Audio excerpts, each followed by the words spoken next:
Okay, so welcome everybody to the BioRender Learning Hub's live figure makeover. This was a pretty popular request, and the fun part is we're actually going to be creating and revamping figures that yourselves or your colleagues have submitted. We did get an overwhelming response, and we're going to be doing another call out for figures that you want made over yourself, and then we'll send you the completed figure at the end of the webinar. And then for those, based on the survey that we just launched, so as I mentioned, I'm not going to go deep into, what those tips and tricks are. I'm just going to kind of, apply those as I talk about them. Here's my sort of little cheat sheet that I've put together. I think in previous webinars, I've probably touched on a few of these at a time. And I'm going to have this on the side of my screen just as reference to see if, we've kind of covered some of these considerations as I'm going through. Now, not every single figure is going to need to use all of these, considerations or design elements, but sometimes it'll make sense to kind of go back and do a bit of a gut check to see if you can implement any of these, principles or tricks, and see if that doesn't, improve your figure. There's a couple of things that I will briefly touch on right now, and that is a few of the most common mistakes I see. So showing clear sequences is really important, and I'm going to go through this in practice to show you. But if you have something like a stepwise sequence, maybe it's a lab protocol, an experiment that you want to sort of lay out stepwise, you really want to show the either 1 to 5 or A to E. So, use those little circles with the numbers in them to really demarcate the step that you're on. It also lets you be flexible and creative with how you arrange it. So whether it's cyclical, left to right, up to down, of course in North America, that's the direction in which we read. It makes it really fun to almost repurpose that same step or sequence into different kind of formats. So here's an example, something that could be relatively linear or, Z format to cyclical. And the trick is really to kind of condense those steps or the elements in each step pretty close together. So just spatially, associate them closer and then maybe group them. So as you're tweaking and moving things around, it becomes very easy. It's almost like just moving Lego blocks instead of, every little kind of pixel at a time. And then the second tip I'd like to kind of intro you to is sort of color saturation. So a pathway is what we're going to compose together today. And one of the most common mistakes, again, is sort of the overuse or abuse of really high contrast, high saturation colors. It's akin to, studying for an exam and then going in with a highlighter and just filling in the entire page with the highlighter markers. You really want to, again, focus and highlight the most important areas. Some people use the analogy of, spices or flavors for food. You really just want to add a dash of, that strong ingredient to really accent the important part of the story. So in this case, check out the before and after here. So here is the after, here's the before, and the after, much softer on the eye as well. Okay, so let's dive right into the figure samples. Again, I'm going to be using BioRender, so hopefully you can see my window still. So for those that don't know, this is BioRender. Well, it's the interface for the login page, actually. The website is separate from the marketing site. So it'll look a little bit different from biorender.com. This is app.biorender.com. I'm going to go ahead and log in. If you have institutional access, it'll look a little bit different as well. It'll have, the logo. Say, for example, if it's Harvard, it'll say, login portal for Harvard for BioRender. So just check to see if your institution doesn't have access yet. Okay, so I'm going to log in with my demo account. Here it is. And again, I'm not going to go through the interface too much in depth, but templates on top, personal pictures below in my illustration gallery.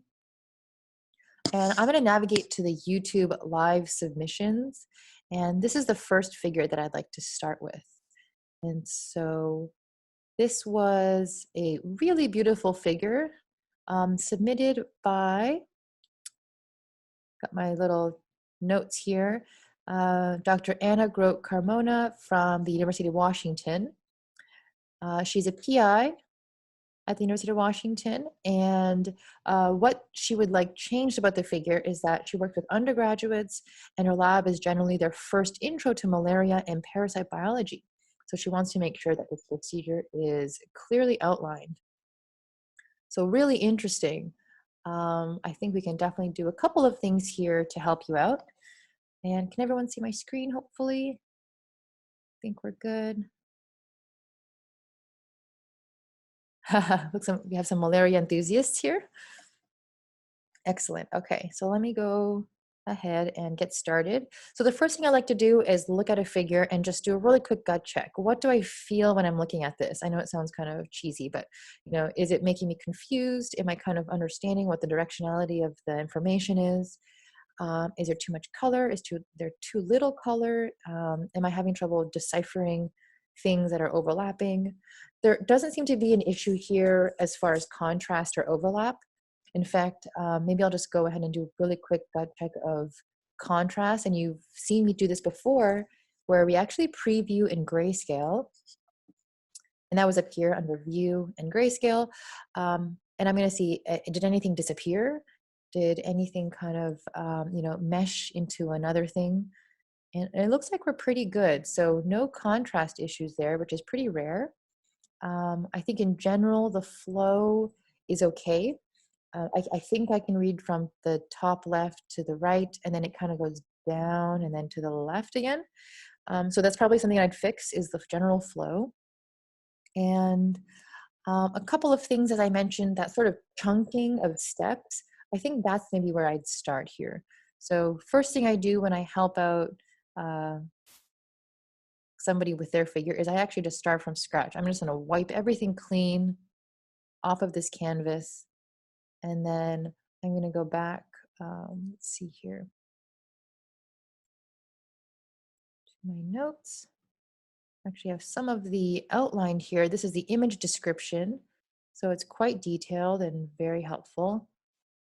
And this looks like it was the first sentence of that kind of abstract. And we're trying to describe a process, which could be potentially pretty intimidating for an undergraduate student or somebody just, a physician in training or scientist in training. So I'm going to use this as an anchor just to kind of direct the rest of the figure making. So how to create a parental clone for subsequent parasite cloning. Now, this might not be the final title that you'd use, but again, just to anchor the conversation here. First thing I also like to do is set up my margins. So depending on how big this will be ultimately displayed or printed or presented, I'm going to go ahead and maybe, at least a 1/4 inch margin, if not 1/2 inch. The key is really just to be consistent. So something like that is enough. And in BioRender, you just kind of click on the edges to create a rough margin, like so. A lot of programs have it. PowerPoint has it. Illustrator has it. And what that does, it just kind of provides gutter protectors. If you're really bad at bowling and you have to play with those like gutter rails in place, it's kind of like that where, nothing's going to go or spill over the edges. You can also show grid by using this little grid system. Some people like that. You can actually get pretty granular if you like. If you make the grid really small, you can start to, align things properly. I'm going to turn off grid for now because I think my grids are pretty good here. And they don't have to be exact. You can see I kind of eyeballed it, but it's roughly in good shape there. That's my title. All right, so as I mentioned, in North America, we read left to right, up to down, or clockwise. So I'm going to go ahead and start to just bring in each step at a time. So this is step 1. Another thing that was a little bit confusing here is the way that the text is displayed. So sometimes they'll place the text on top, and then it'll show up underneath, and then on top again, and then to the side of the object that it's labeling. So that inconsistency can kind of keep you from, really clearly communicating each step. So what I'm going to do is maybe place it below, and then this might change, my assumptions might change, but for now, I'm gonna keep it below. And I rarely say this, but I actually might even decrease the font size.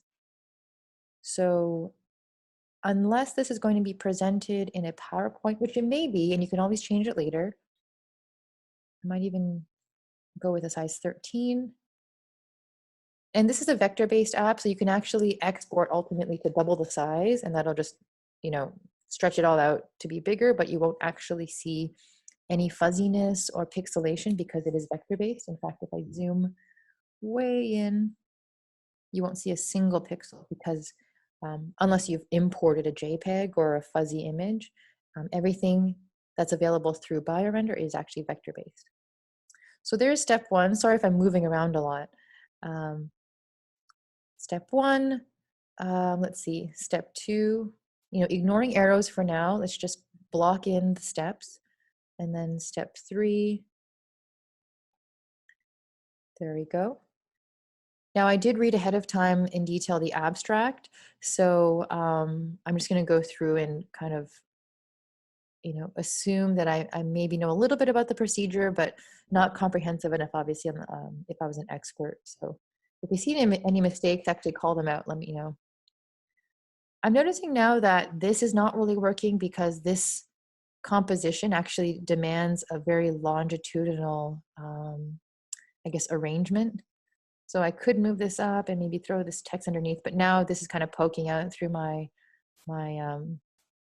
margins there. And I keep selecting that by accident, so I'm actually going to just group these, Command G. There you go. I love grouping things, by the way. And I think that's something notorious with designers. If you want to make your life easy, just, group things or link things as much as possible so they move together. So, again, our assumptions have changed. This is not quite working. So I'm going to see what the, I guess, rate limiting factor is of this composition. This is the most complex it looks like. Everything else is generally kind of square format-ish. So we're going to go based on what this step is demanding, and it looks like we're going to have to move our labels on top. And that's okay as well. But again, the idea is to stay consistent. If you have any questions as I'm going along, by the way, again, please feel free to ask in the chat. There we go. Okay. Another thing's happening here down below where I'm not sure if it's important to go from below to inject in the mouse tail, but maybe I'll just kind of flip it up to be over because we've got some empty space there that we want to take advantage of and keep everything kind of linear. So that's already looking a little bit better. Maybe I'll kind of shift things over because it would be nice to have a little bit of repetition here with the mouse, slide, mouse, slide. So let me go ahead and bring in step 4.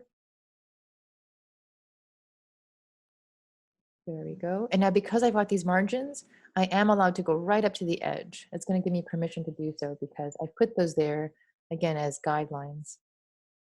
In fact, when you have guidelines, it actually looks nice when you do go right up to the edge because then you'll notice that everything starts to line up when those margins get removed. So in BioRender, we have this handy sort of preview button up here. So it'll start to show my composition already looking really clean.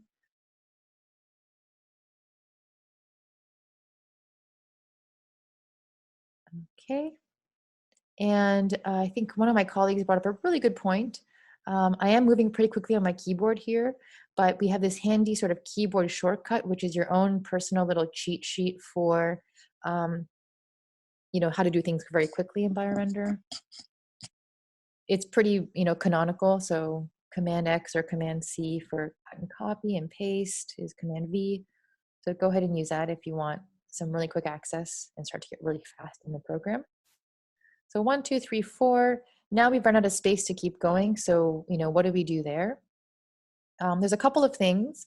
You can actually, start to just block in some arrows. Oops. Block in some arrows here.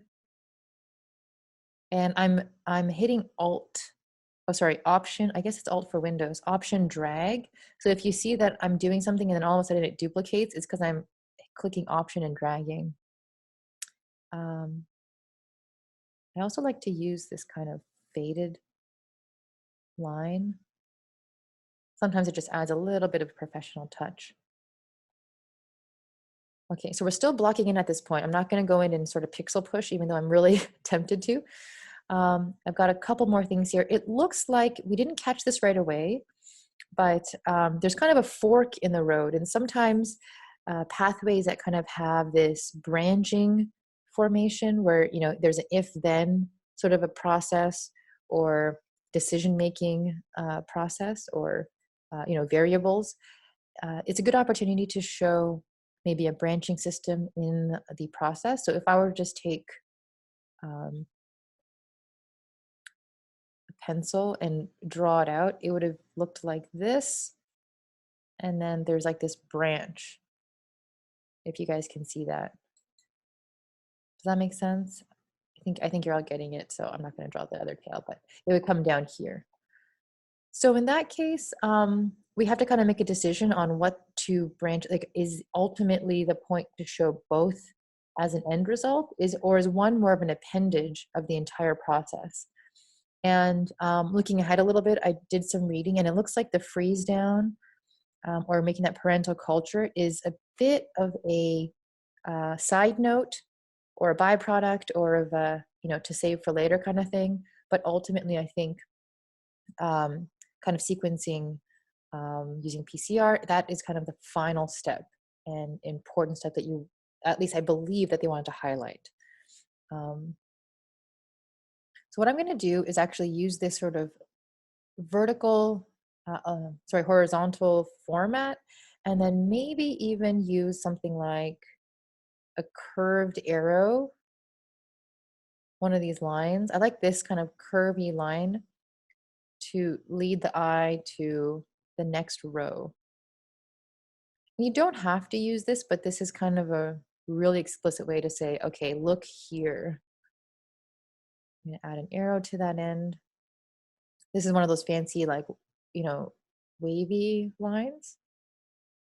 And maybe I'll make the arrowhead a little bit bigger.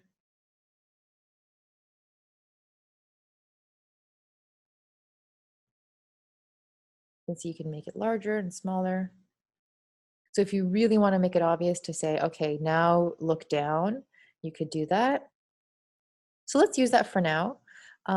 This is the next step. So usually positive day 8 to 14.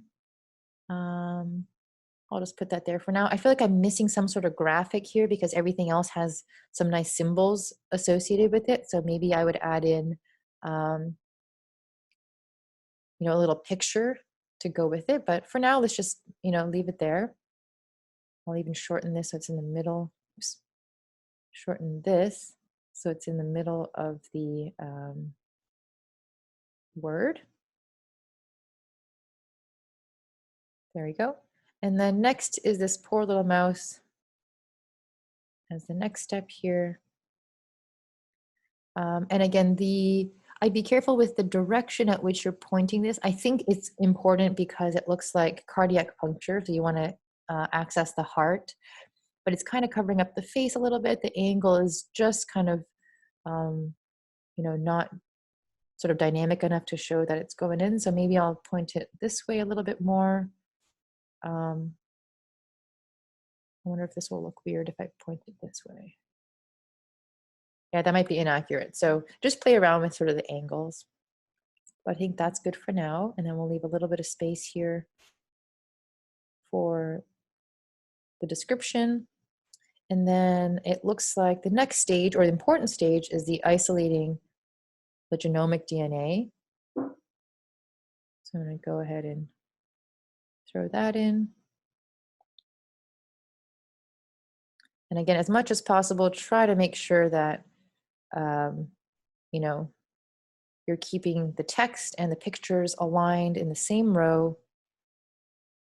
Just add a little bit of dynamicism there by creating a bunch at different sizes. You've probably seen us do this before too, but if you have a bunch of stuff in theory floating around, We like to kind of knock back the opacity of the background elements. Again, I'm using this handy opacity slider. And then it kind of looks like there's a bunch floating around. Kind of like when you're in a swimming pool and someone's like really far away and you're looking underneath, they look a little bit less opaque or translucent than the ones closest to you. It's literally what happens in outside of water. So there's the aerial perspective happens. Okay, there's that. And then final step is this sort of genomic parental culture. So let's throw that in here. And I think we've got just enough room, which is great. Now we haven't done any pixel pushing or proper blocking in of all of this. Probably afford to shrink this a little bit. And you know, this is a fun part where now that we've kind of blocked everything in, we're going to go back and make it really pretty. This is that final kind of side step or branch in our system here that might maybe go down here somewhere. And because this is an afterthought, it can probably have its own level of labeling. Maybe it's like this. I'd even maybe make it like a different font, slightly smaller font even, like so. And then let's zoom out, see how that's looking. Pretty good. And now this is the fun part. So let's start to kind of tweak some things around. And just so I don't keep hitting these, I'm going to lock all my guidelines. I see they're locked in place now so they don't get picked up. But now I'm going to start to, move things around. I'm getting a little bit claustrophobic at the bottom, so I'm going to move everything in the top row up a little bit. Move this line up. We mentioned that we're kind of missing some sort of graphic here. So it looks like the schizont, if I'm pronouncing that right, is kind of what is ultimately describing, the positive infection here. So I would even go as far as unifying the way that this is described. So if you look up here, it says day 1, day 4, and usually positive day 8 to 4. I'm going to just start it with day 8 to day 4.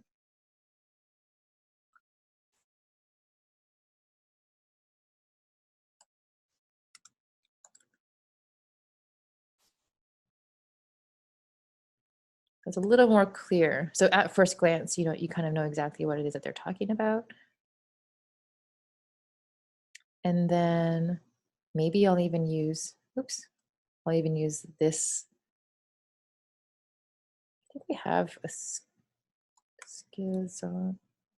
Okay, we have some examples. It looks like they've already used a color option within our menu there. So maybe we'll just use this. Could even go with like that.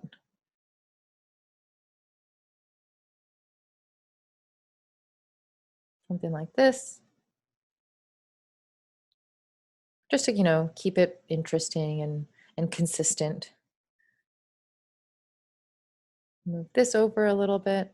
Maybe the mouse doesn't have to be that big. And then this is the part where we start to throw in the arrows. So I'm going to just, again, option, click to add these. Option, click, option, click. All right, so already looking much, much cleaner. I'm going to hit Command G to group a couple of things here just to start being able to move it around as a group. Command G, grouping. And this guy is becoming a bit of an issue now. We've got to somehow deal with that. And I believe that was branching off of this needle. So maybe we'll actually branch it off the needle itself because that'll show sort of that change. Maybe it's coming off of this arrow. You could do that. So it's kind of like that fork in the road.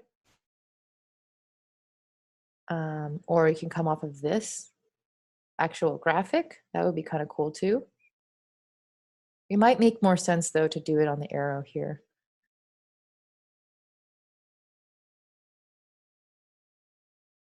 So I've just, how I've done that is I've just kind of used that straight arrow and come up here to take a curved arrow.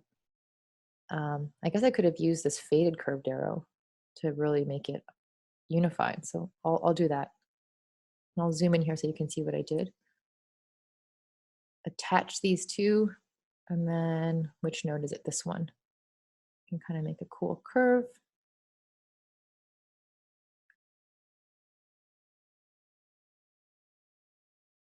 Okay, so that's looking a lot better. It's obvious that, this is kind of a side branch or a side note, but maybe not the, most important focal point. And again, I have this gutter, this line to tell me like I have permission to go that far down. So I'm going to take advantage of that. And maybe because of that, I can actually afford to go a little bit lower with the rest of my graphics. And what's important here is we're differentiating that top row with the second row. Again, really making it obvious that they are different rows showing different sequences. Okay, already looking much, much better. One thing I wanted to note, and this is actually a fault of BioRender, so not this user's fault at all, but the way that these arrows are a little bit skewed and stretched, it's because in BioRender we actually have a combination of pre-made arrows and what we call dynamic arrows. So this is great. It'll actually tell you, make sure you use our dynamic arrows because these are the most flexible and, they won't skew that way. But I think we have a couple that are kind of legacy here where they're pre-made icons. So they will get stretched and skewed if you don't use it at the right ratio. Do you see that? Whereas if you use our dynamic arrows and you squish and skew it, it'll pop into place and kind of recalculate. So just know that that's probably the reason why this happened. I'm going to go ahead and erase all of these arrows because we're done with those. And then looking now, I think we can actually remove the grids. So kind of like maybe removing the tape when you paint your house. Now you kind of want to start to touch it up. So looking pretty cool. I'm going to bold the title. And we're missing our numbers. I know we want to number these so that it's really obvious what the order is to read, even though, it's a little bit easier now to read based on the flow.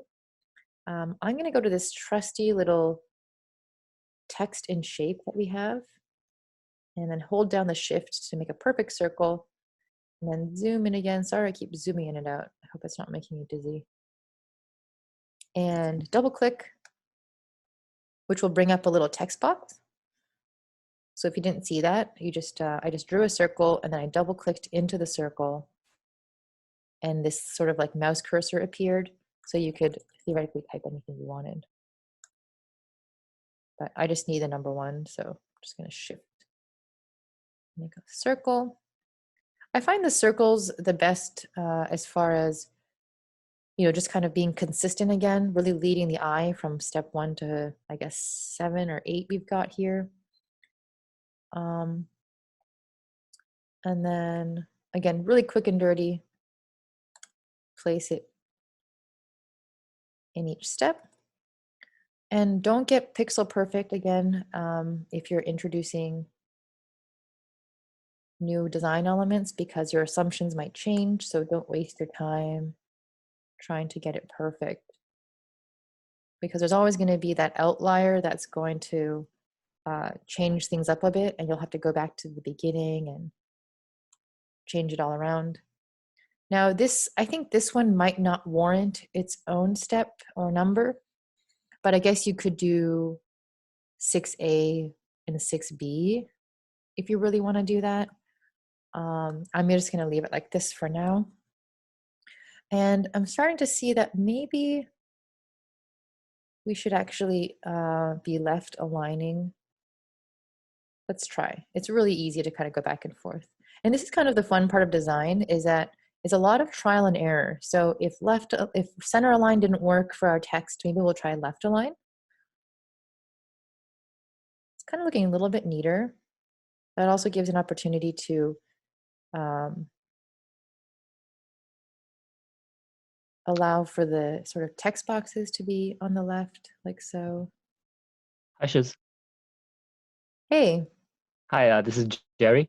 A few users or audience here are asking about different options for arrows, like the arrow flow, arrows between graphics versus arrows between text. Could you give a I guess, a few pointers about these different ways of connecting the figure with arrows?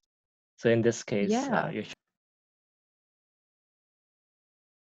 So kind of different arrow types, like the dotted lines versus the solid lines. more specifically like arrows between icons versus arrows between text. Arrows between icons versus arrows between text. I think I need a little more clarification. Sorry, what is that specific to? Is Sure, it? yeah. Mhm. So in the top area of this figure, you're showcasing arrows between steps 1 to 4 with the arrows between the graphics. Mhm. And then in the bottom section, you're showcasing a different style Oh, where that the is arrows a are between really text. good observation. This is exactly why you should get friends and colleagues to look at your figure as you're doing it. That was a total fluke, actually. So to stay consistent, maybe I should have done that. Bring the arrows up here so it's more between the text. It just kind of flowed better that way, but that's a really good point. In fact, once I'm finished kind of jigging these things around, we could probably go back and add the arrows to the right spot. Thanks for that. Thanks for that, Jerry. No worries. It also looked like you were exploring the different options for arrow connections. As you said, it in some cases flows better with graphics, and in some cases flow better with text. Hmm. Yeah, great question. So I'm going back now on my word and saying that I think the center worked better, but again, you have to just kind of play around with it and try a couple of things. You're never going to get it right the first time, so um, definitely explore all the options you have: center aligned, left aligned, single spacing. So I'm not going to make this perfect by any means, but I think we're getting much, much cleaner and to a better final result here.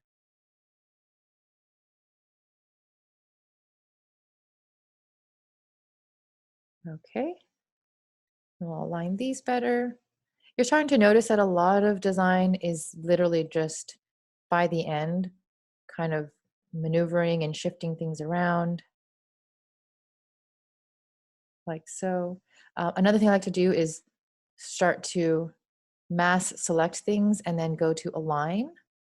And if I center align here, that's going to assure that everything is lined up. And then I kind of line up the text accordingly to that. So many, many options here.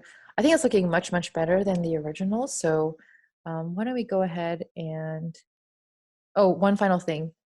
See how we've done a good job of numbering? We can actually now remove that middle arrow and it still does the job pretty well.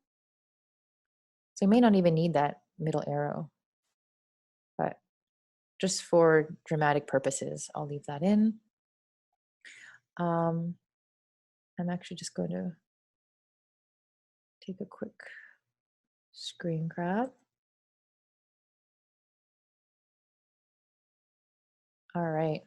So here is my after figure. We're going to do a quick before and after once you go through the second figure here.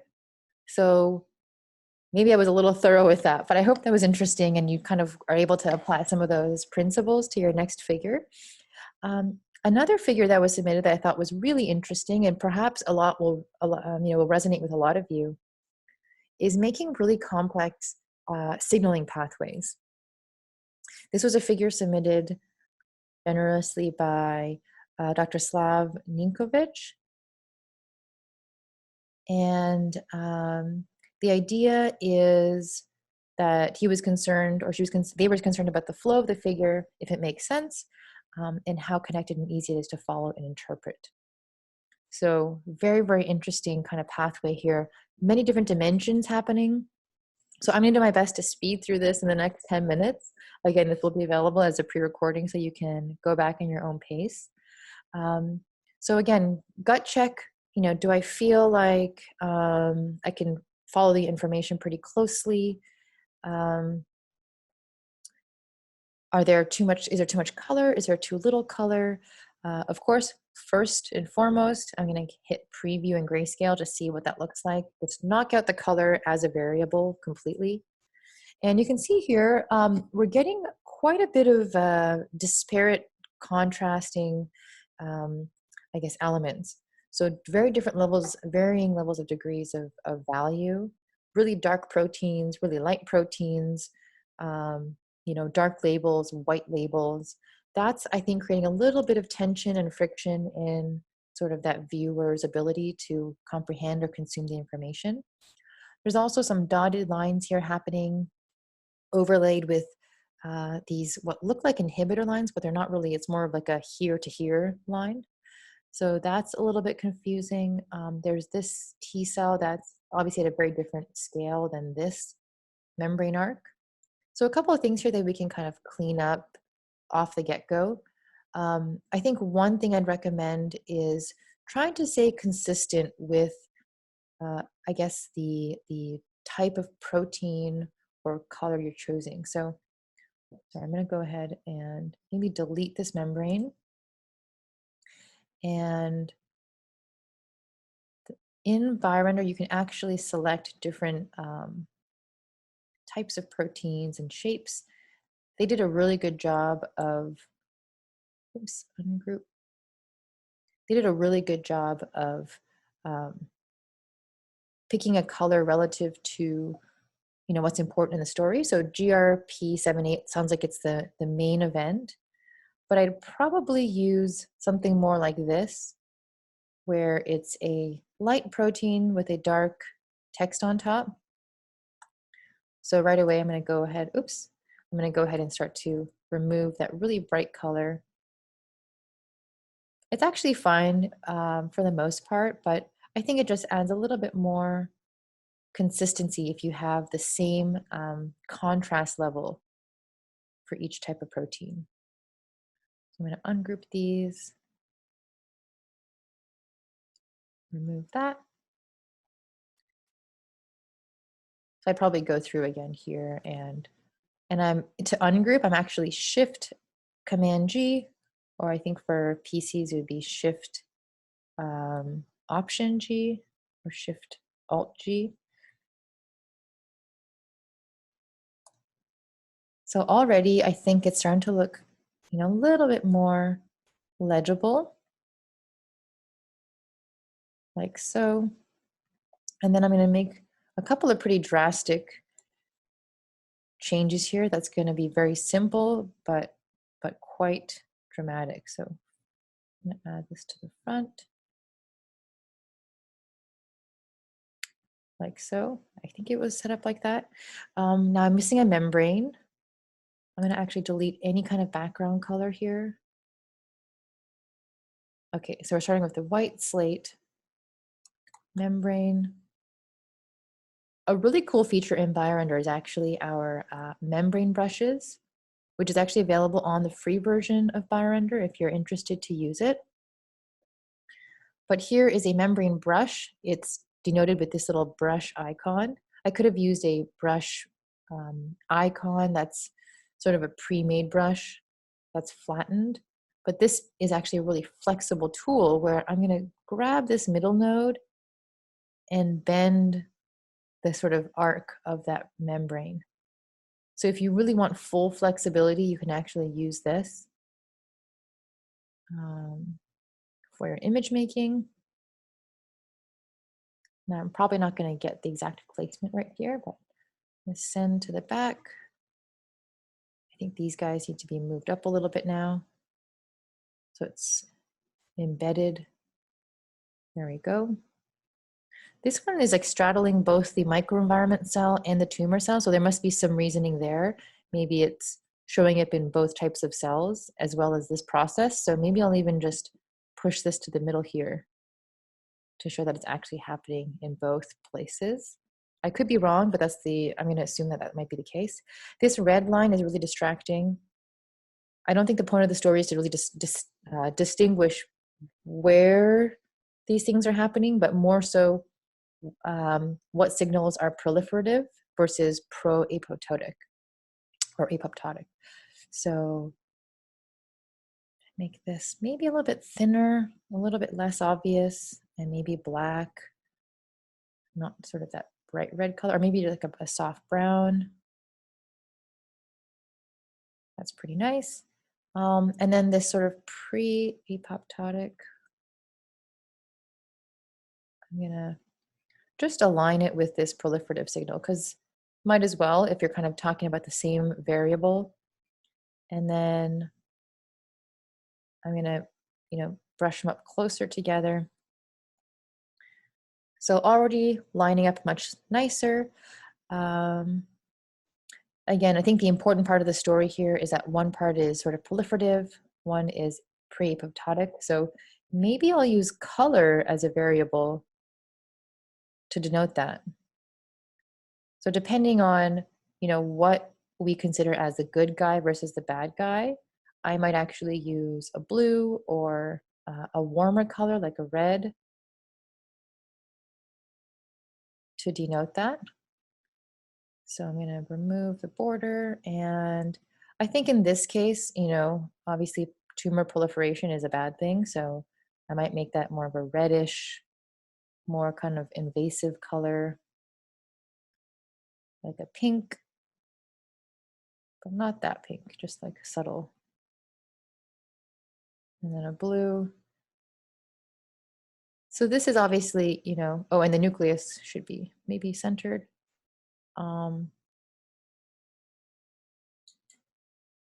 So, pretty subtle here, but it is worth kind of using both kind of color as a variable as well as lines.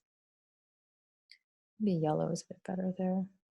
I don't usually recommend using background colors for figures, but if this is important, if for some reason, you're trying to show two pretty different things, which is, two different types of cells and sort of overlapping signals like this could be one way to do it.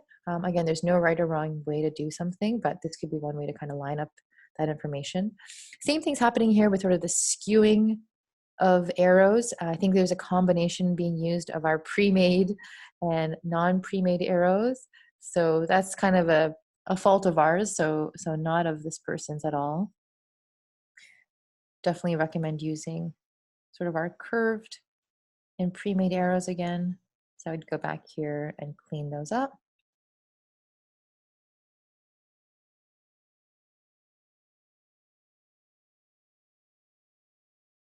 Like so, and I just go through. So much cleaner already. And let's see here. Inhibitor lines, that's looking good. Let's look at our grayscale again real quick. So it's looking a little bit better. It looks like this kind of par4 and alpha 2M proteins are still sticking out quite a bit. And then this Kringle 5 protein is completely getting missed and is disappearing into the background. So what I'd probably do is go back in and fix that up as well. The grayscale is such a handy trick because, again, it's a little deceiving when you use it, color to show elements without actually understanding whether it's visible. So that fixed it up, I think. Let's see it again in grayscale. Much better. Even just having that outline is cleaner. Okay, so for the interest of time, I'm going to go ahead and maybe just bold these here. I'm going to move this out of the way a little bit so that it's off to the side. And I think that's looking okay. I could have probably spent a little bit more time on this, but for the sake of time here, softer arrow again using our